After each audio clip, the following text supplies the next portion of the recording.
We're going to start a slightly new topic here with lesson 14 in module 1. It's certainly connected to the work we've been doing, but we're going to expand on what we've done with multiplication, and we're going to start using tape diagrams with it. We've worked on tape diagrams with division, and obviously that's associated with multiplication, but we haven't done straight multiplication problems using tape diagrams yet. So today will be our first chance to do that. We're going to do it with units of 4. So group counting or skip counting by 4. And on your homework and your problem set, you're going to start with some work around that skip counting, and I want to show you or remind you what that's going to look like here. So let me share my screen, and I'm going to share the actual problem set from today with you. And you'll notice that on the left, you have an array with each row having 4 in it. And so you can group count by 4s and fill in these blanks on the way down. I'm not sure if I can write in here or not. I can't. So you would go 4, 8, 12, 16, 20, 24, 27, 20, whoops, I messed up. 4, 8, 12, 16, 20, 24, 28, 32, let's see, 32, 36, and 40. Sorry, I couldn't think of what I was doing there for a second. And so you'll have the array. And basically what that says is once you get done this first row, you have 4 pieces of fruit.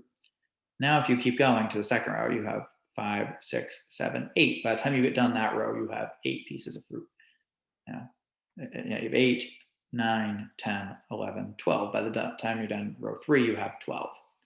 And so you'll fill out that first. And that array just gives you a chance at group counting by 4s, skip counting by 4s. And then you'll match each of these to a basket over here with a multiplication fact on it. So 1 times 4 equals 4. 2 times 4 equals 8. So you draw a line between 2 times 4. Now notice that 1 row of 4 equals 4. So 1 times 4 is 4. 2 rows of 4 is 8. So 2 times 4 is 8. To figure these out, you just have to say the number of rows times 4. So like to find, I don't know, the 5th one, 1, 2, 3, 4, 5, I know that this is the 5th row times 4 in it. That must be 5 times 4, which is right over here. Because I know I have 5 groups of 4. That's all this multiplication sentence is saying, 5 groups of 4.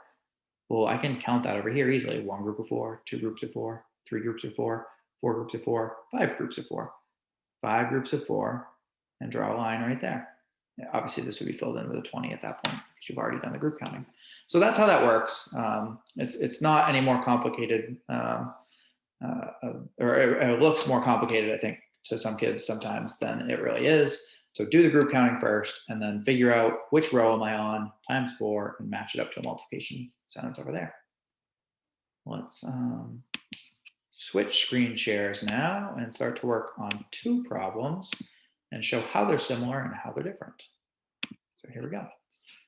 I've written these next to each other on purpose, not on different slides like sometimes we normally do. And that's because I want to be able to compare them when we're all done. So let's start here with Logan is putting together toy monster trucks. Each one needs 4 wheels. He makes 9 trucks. How many wheels did Logan use in all? And we're going to use a tape diagram to solve this. So here's my tape diagram of all the wheels Logan's going to use. And I already know, or I don't know yet, how many wheels in total. This is where there's a big difference between what we're doing now and the division. Is in the division, we always do this total to begin with. In a multiplication, we don't.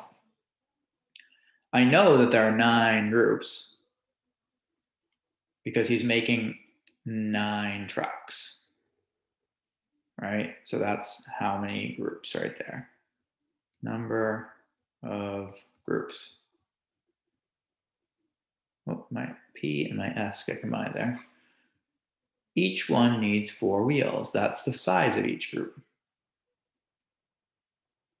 So I have 4 wheels per truck and 9 trucks. So because I know I have 9 groups, I need to divide this big rectangle up into 9 groups, which is probably going to be more difficult than I would like because dividing into 9 is not as easy as dividing into either 8 or 10.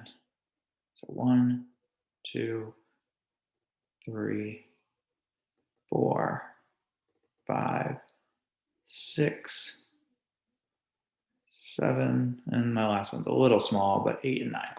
I kind of did it. It doesn't look perfect, but it's good enough. So I have 9 groups here, and I know that each one has 4 in it. Well, Mr. Brunel, how do you know that? Because right there it told me 4 wheels per truck. So 4 wheels in each of the 9 groups. I need to figure out how many total wheels I have. Well, I can do that by skip counting, or I could flip my sheet back over and look at the row number 9 with 4 in it and see that it's 36. But if I didn't do that, I would skip count. And I would say, oops, 4, 8, 12, 16, 20, 24, 28, 32, 36. I have 36, or rather Logan has 36 wheels total. So I know that 4 times 9 equals 36. And I've solved that multiplication sentence with the help of a tape diagram. Now let's go over to the right side of the screen here, and this is similar but different. We're going to attack it the same way, but there's a flip in where the 4 goes here. And see what I mean in a minute. Let's do it in a different color this time.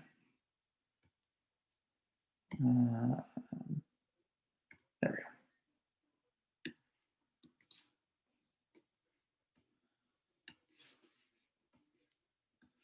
There we go. That's what I want. So again, we have a tape diagram here. And in our problem, we know that we have 4, I should have read it to you first, sorry. Gabriella is making 4 books for her friends. Each book has 5 pages. How many total pages does she make? So this time, the 4, like last time it was the number of wheels per car. This time it's the number of groups because it's how many she's making. Number of groups. And each book has 5 pages. That's the size of the groups. So again, I have Gabriella is making 4 books. So I have 4 groups with each group having 5 in it. So I can go down here and start labeling. Again, it's multiplication. I don't know my total yet. Some number of pages. I'll leave it blank for the moment. I know I have 4 groups. And I'm not sure, and I also know that each group is worth 5. So let me split this up into 4 groups first. And each group has 5 pages in it. And so now I can group count or skip count by 5 4 times to get up to my total. So 5, 10, 15, 20. So 20 pages in all is what Gabriella is going to use. My multiplication sentence is 4 times 5 equals 20. And the thing I want to show you here is that both involved a 4, but in one case over here on the left, the 4 was up here. It was the size of the group. And over here on the right, it was the number of groups. So it's really important to pay attention to the problem and how it's written to figure out which number is the size of the group and which number is the number in each group, because that really matters when you're making tape diagrams for multiplication. The number of groups is always going to be the number of units or the number of rectangles that you have in here. So just like Gabriella had 4 books or 4 groups, that means we need to make 4 rectangles within our tape diagram. And just like over here on Logan's problem, we had 9 trucks, that's 9 groups or 9 sets. We need to have 9 groups or 9 units within our tape diagram. The size of those groups is what you label 1 unit as. So that's really important when you're setting yourself up with a tape diagram, is to figure out when you're doing multiplication, how many groups does the problem say I have? And once you figure that out, that's when you go ahead and draw these lines in here to make sure that you have the right number of groups in your tape diagram and then label them with the size of the group. So this is always the size of group. You got all kinds of colors going on today. And the number of boxes is the number of groups equals the number. And that's really the point of today's lesson, is to show that, and also to get some practice with skip counting by fours, helping us to learn our fours times tables. Like I said in the last video, and everyone that came before it, please ask questions if you have them. I'm always happy to answer them. And I am proud of you for all your hard work. I know that a lot of this is new learning, and I'm really proud that you're working so hard to become better mathematicians. You guys are doing a great job.